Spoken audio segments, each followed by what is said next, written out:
हर बार की तरह इस बार भी दीपावली की खुशी में गांव में दंगल होने जा रहा है। लेकिन इस दंगल में एक शर्त होती है, जो हारेगा उसे रस्सी से बांधकर उल्टा टांग कर 3 दिन तक पीटा जाएगा और जो जीतेगा उसे गांव का राजा बना दिया जाएगा। इस दंगल में मुन्ना की माँ लड़ाई करने आई है। अब देखते हैं मुन्ना की माँ के सामने कौन आता है। इस बार का दंगल का सबसे बड़ा पहलवान रेड बुल लड़ाई करने के लिए आया है। ये बहुत ही खतरनाक है। ये हर बार जीत जाता है। जब यह दहाड़ता है तो कोई भी इसके सामने नहीं आता। सिर्फ मुन्ना की माँ ही इसे चुनौती देने के लिए आगे आती है। रेड बुल और मुन्ना की माँ दोनों आमने सामने खड़े होते हैं। लड़ाई शुरू करने के लिए घंटी बजते ही दंगल शुरू हो जाता है। रेड बुल बहुत ही खतरनाक था।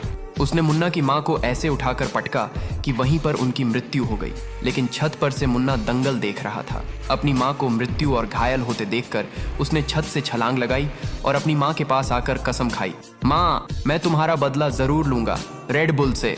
मुन्ना जंगल में वहां से चला गया। वह वहां रोज अपनी माँ को याद करके रोता है और बदला लेने का संकल्प करता है। वह रोज 50 किलो फल खाता है, सुबह 500 किलोमीटर तक पानी में दौड़ता है और पहाड़ों पर जाकर बड़े बड़े पहाड़ उठाता है। कुछ ही दिनों में मुन्ना का शरीर तलवार से भी मजबूत और तूफान से भी तेज हो गया। 1 साल बाद फिर से दीपावली की खुशी में दंगल होने जा रहा था। मुन्ना अपना माँ का बदला लेने के लिए 1 साल से तरस रहा था। अखाड़े में वही रेड बुल फिर से दहाड़ रहा था। उसके डर से कोई भी उसके सामने आने की हिम्मत नहीं कर पा रहा था। तभी अपने माँ का बदला लेने के लिए मुन्ना अखाड़े में आता है। अब मुन्ना इतना ताकतवर था कि अकेले ही 20 आदमियों को हरा सकता था। लड़ाई के लिए दोनों आमने सामने होते हैं। मुन्ना रेड बुल को पकड़ता है, अपनी माँ को याद करता है और ऐसे पटकता है कि रेड बुल वहीं पर मर जाता है। फिर मुन्ना बोलता है, कोई भी अपनी माँ से सच्चा प्यार नहीं करता। अगर करता तो मेरी माँ के लिए कोई एक लाइक और सब्सक्राइब तो जरूर करता।